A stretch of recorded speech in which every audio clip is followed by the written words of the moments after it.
Start చేసిండు. మరి ఎందుకు పోతున్నావు మీటింగ్కు? మళ్ళీ ఒక సంతకం పెట్టి ఒప్పుకొని రానిక. అంటే ఈరోజు తెలంగాణ నీటి హక్కులను గంపగుత్తగా ఆంధ్రప్రదేశ్కి అప్పచెప్పే కుట్ర జరుగుతూ ఉంది. నిజంగా చెప్పాలంటే కేసీఆర్ గారి నాయకత్వంలో గోదావరి మీద 400 టీఎంసీలు కేంద్రం నుంచి అనుమతి తెచ్చినాం. 10 డిపిఆర్లు పంపినాం. గోదావరి మీద 10 డిపిఆర్లు ఢిల్లీకి పంపి 7 ప్రాజెక్టులకు అనుమతులు తెచ్చింది బీఆర్ఎస్ ప్రభుత్వం. 400 టీఎంసీల నీళ్ల హక్కులను సాధించింది బీఆర్ఎస్ ప్రభుత్వం. అరే నువ్వు 2 నెలలు అయింది, ఒక్క డిపిఆర్ పంపింది లేదు, ఒక్క అనుమతి తెచ్చింది లేదు. మేము 10 పంపి 7 తెచ్చినాం. ఇంకో 1-2 ప్రాజెక్టులు వార్దా కానీ కాళేశ్వరం సెకండ్ టీఎంసీ కానీ అవి సగం అనుమతులు వస్తే మిగతా అనుమతులు తేవాల్సిన తెలంగాణ ప్రభుత్వం డిపిఆర్లు వాపసు తెచ్చుకున్నది. అబ్బా ఏం గొప్ప రేవంత్ రెడ్డి, నువ్వు ఒక్క చుక్క నీళ్లు అనుమతి తెచ్చింది లేదు, ఒక్క డిపిఆర్ కొత్తగా పంపింది లేదు. బీఆర్ఎస్ పంపిన డిపిఆర్ వాపసు వచ్చింది రేవంత్ రెడ్డి పాలనలో. 10 డిపిఆర్లు పంపి 7 డిపిఆర్లకు 7 ప్రాజెక్టులకు మేము అనుమతులు తెచ్చినాం. ఇంకా 3 డిపిఆర్లు గోదావరి మీద అక్కడ పరిశీలనలో ఉండే, వార్ధా కావచ్చు, 3rd టీఎంసీ ఆఫ్ కాళేశ్వరం కావచ్చు, అవి వాపసు తెచ్చినావు నీ 2 నెలల్లో. అంటే అవి వాపసు తెచ్చుకుంటావు, నల్లమల్ల సార్కు జెండా ఊపుతావా? ఇంత నీళ్లు గోదావరి నీళ్లు దారదత్తం చేస్తావా? మేం చూస్తూ ఊరుకోం. బీఆర్ఎస్కు తెలంగాణ ముఖ్యం, తెలంగాణ ప్రయోజనాలు ముఖ్యం, తెలంగాణ హక్కులు ముఖ్యం, ఈ తెలంగాణ ప్రజల భవిష్యత్తు మాకు ముఖ్యం. నీకు సోయి లేదేమో కానీ మాకు తెలంగాణ సోయి ఉన్నది. తెలంగాణకు అన్యాయం జరుగుతుంటే గర్జిస్తాం, ప్రశ్నిస్తాం. అవసరమైతే కేసీఆర్ నాయకత్వంలో మరో పోరాటానికి శ్రీకారం చుడతామని హెచ్చరిస్తూ ఉన్నాం. ఈరోజు మేము ఒకటే సూటిగా డిమాండ్ చేస్తున్నాం.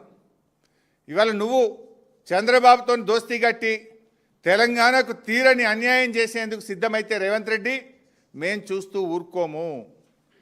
తెలంగాణ నీటి హక్కులను కాలరాయడానికి ఆంధ్రప్రదేశ్ ఒత్తిడితో కేంద్ర ప్రభుత్వం నిర్వహిస్తున్న ఈరోజు ఢిల్లీలో జరగనున్న సమావేశాన్ని బైకాట్ చేయాలని బీఆర్ఎస్ పార్టీ డిమాండ్ చేస్తుంది. ఎందుకు బైకాట్ చేయమంటున్నాం? నువ్వే రాసిన ఉత్తరం. కేంద్రం హామీ ఇస్తే ఆంధ్రప్రదేశ్ పనులు ఆపుతూనే మీటింగ్కి వస్తాను. కేంద్రం నీకు హామీ ఇస్తే బయటపెట్టు, ఆంధ్రప్రదేశ్ పనులు ఆపుతూ నీకు ఉత్తరం రాస్తే దాన్ని బయటపెట్టు. ఆ రెండూ జరగకుండా నువ్వు డూడు బస్వన్నలాగా తల ఊపడానికో, దొంగ చేతికి తాళపు చేయిలిచ్చి తెలంగాణ ప్రాజెక్టులను వ్యతిరేకించిన ఆదిత్యనాథ్ దాస్ను ఇవాళ నువ్వు ఢిల్లీకి పంపడం అంటే తెలంగాణకు ద్రోహం చేయడమే. ఈ మీటింగ్ను బాయ్కాట్ చేయాలని బీఆర్ఎస్ పార్టీ డిమాండ్ చేస్తూ ఉంది. ఒకవేళ మీరు మీటింగ్ బాయ్కాట్ చేయకుండా తెలంగాణ హక్కులను కాలరాస్తే బీఆర్ఎస్ పార్టీ మరొక పోరాటం చేయవలసి వస్తుందని చెప్పి కూడా మేము హెచ్చరిస్తూ ఉన్నాం. కేసీఆర్ పాలనలో ఇది మేం చెప్తున్నది కాదు. నిన్న ఢిల్లీలో పార్లమెంట్లో ఎకనామిక్ సర్వే రిపోర్టు కేంద్ర ప్రభుత్వం అధికారికంగా పార్లమెంట్లో పెట్టిన రిపోర్టు చెప్పింది. ఏం చెప్పిందో మీకు తెలిసి రిపోర్ట్లో కేంద్ర ప్రభుత్వమే చెప్పింది. ఇవాళ తెలంగాణ అద్భుతమైన ప్రగతిని సాధించింది. 2,20,00,000 ఎకరాల మాగానిగా తెలంగాణను 9 ఏళ్ల బీఆర్ఎస్ పాలనలో జరిగిందని చెప్పి ఈ రిపోర్ట్ చాలా స్పష్టంగా చెప్పింది. కాళేశ్వరం వల్ల, మిషన్ కాకతీయ వల్ల ఇవాళ అద్భుతమైనటువంటి ఆయకట్టు వచ్చిందనేటువంటి విషయాన్ని ఈరోజు ఈ రిపోర్ట్లో చెప్పిండ్రు. కాళేశ్వరం ప్రాజెక్టు ద్వారా 17,08,230 ఎకరాల స్థిరీకరణ జరిగింది. మిషన్ కాకతీయ ద్వారా 15 లక్షల ఎకరాల స్థిరీకరణ జరిగింది. రెండు కలుపుకుంటే ఇవాళ దాదాపు 32 లక్షల ఎకరాల ఆయకట్టును బీఆర్ఎస్ సాధించింది కదా. అందువల్లనే పంటల ఉత్పత్తి పెరిగింది, సాగు విస్తీర్ణం పెరిగింది. అప్పుడప్పుడు ఊకే పొద్దుగా లేస్తే మా మీద నోరు బారేసుకునే బండి సంజయ్, కిషన్ రెడ్డిలు ఇప్పటికైనా నోరు మూస్తే మంచిది. సోయి తెచ్చుకోండి. ఇది మేం చెప్పలే, మీ కేంద్ర ప్రభుత్వం, మీ బీజేపీ ప్రభుత్వం కేసీఆర్ పాలన ఎంత అద్భుతంగా జరిగిందో, ఎంత గొప్ప ఆయకట్టు సాధించిందో, తెలంగాణ ప్రగతి పథంలో ఎట్లా ప్రేరించిందో మీ కేంద్ర ప్రభుత్వం ఇచ్చిన రిపోర్ట్ ఇది. ఇప్పటికైనా కళ్ళు తెరవండి. అనవసరంగా బీఆర్ఎస్ మీద నోరు బారేసుకోకండి. This is the work we have done. ఆ రకంగా అద్భుతంగా మేము ముందుకు తీసుకుపోయినాం.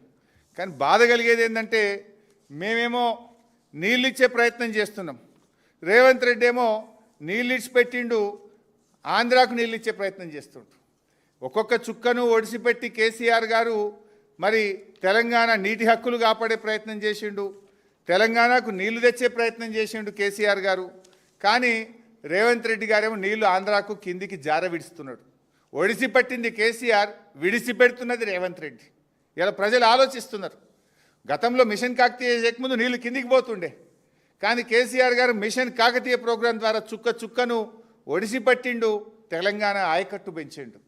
కానీ ఈ సోయి లేని రేవంత్ రెడ్డి గారు నీళ్లను జారవిడుస్తుండు, నల్లమల్ల సాగర్కు జెండా ఊపుతున్నాడు.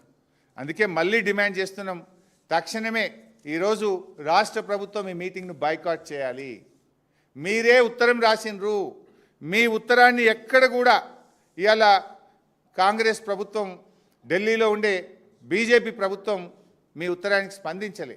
అయినా మీరు ఇవాళ మోకాళ్ళ మీద పోతున్నారు. మీ వీక్నెస్ ఏందో, మీరు ఎందుకు పోవాల్సి వస్తుందో మాకైతే అర్థమవుతలేదు. ముఖ్యమంత్రి గారు ఢిల్లీకి దావోస్కు ట్రిప్పులు కొట్టుడే తప్ప ఆయనకు రైతుల తిప్పలు పట్టడం లేదు, రాష్ట్ర భవిష్యత్తు ఆయనకు పట్టడం లేదు. బీఆర్ఎస్ హయాంలో సేద్యానిదే అగ్రభాగం, ఇది మేం చెప్పలే, కేంద్ర ప్రభుత్వం చెప్పింది. కానీ ఇప్పుడేమవుతుంది, చోద్యం చూడడం తప్ప ఈ సీఎంతో ఏమవుతలేదు. ఆంధ్రప్రదేశ్ మన ప్రాజెక్టులు అడ్డుకుంటుంటే, అక్రమ ప్రాజెక్టులు నిర్మిస్తుంటే, ఆంధ్రప్రదేశ్ గోదావరి జలాలను తరలిస్తుంటే చోద్యం చూడడం తప్ప ఈ ముఖ్యమంత్రితో ఏమీ కూడా కావడం లేదు. ప్రతి నీటి బొట్టును కేసీఆర్ గారు ఒడిసిపడితే రేవంత్ రెడ్డి ఏమో కిందికి విడిచిపెడతా ఉన్నాడు. ఇప్పటికైనా సోయి తెచ్చుకోండి, రాష్ట్ర ప్రయోజనాలు కాపాడండి, ఇవాళ మీటింగ్ను బహిష్కరించాలని చెప్పి రాష్ట్ర హక్కులు కాపాడాలని బీఆర్ఎస్ డిమాండ్ చేస్తుంది. ఏమంటారే బైసాబ్, మీరు ఏమని రాసిండ్రు లెటరు? ఆంధ్రప్రదేశ్ డిపిఆర్ తయారీ ప్రక్రియ ఆపుతేనే ఈ మీటింగ్కి వస్తామన్నారు. ఆపిందా? ఆపలేదు కదా. ఆపకపోగా టెండర్ ఫైనల్ చేసిండ్రు, అవార్డు పాస్ చేసి కాంట్రాక్టర్తో అగ్రిమెంట్ చేసుకున్నారు, పనులు స్టార్ట్ అయిపోయినాయి. ఎందుకు పోతున్నారు? మీకు ఇంకోటి గుర్తుందో లేదో, లాస్ట్ టైం నేను ప్రెస్ మీట్ పెట్టినప్పుడు కేంద్ర ప్రభుత్వం సిడబ్ల్యూసిలో గోదావరి బనకచెర్ల అనుమతుల ప్రక్రియ ప్రారంభమైందని ఒక డాక్యుమెంట్ నేను బయట పెట్టినా. ఆ రోజు నన్ను తిట్టిండ్రు, ఇది అనుమతులు కాదు, ఇది ఇంటర్నల్ డాక్యుమెంట్ అన్నారు.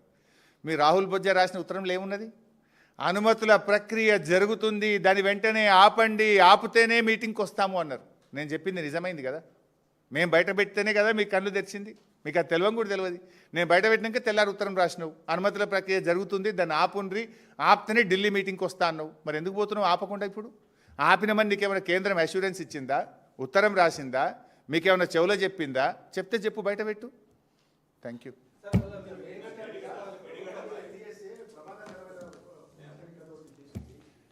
దాంట్లో ఇంకో మాట కూడా స్పష్టంగా చెప్పింది, తక్షణమే మరమ్మతులు యుద్ధ ప్రాతిపదికన చేపట్టాలని కూడా రాష్ట్ర ప్రభుత్వానికి చెప్పింది. 2 నెలల నుంచి ఎందుకు మీనవేషాలు లెక్క పెడుతున్నారు? Thank you. देखेंगे भाई, अब 2 बजे मीटिंग है, ये लोग जाते हैं नहीं जाते, मैं तो बोला गए तो क्या करना हम सोचेंगे, नहीं गए तो क्या करना भी सोचेंगे. Thank you.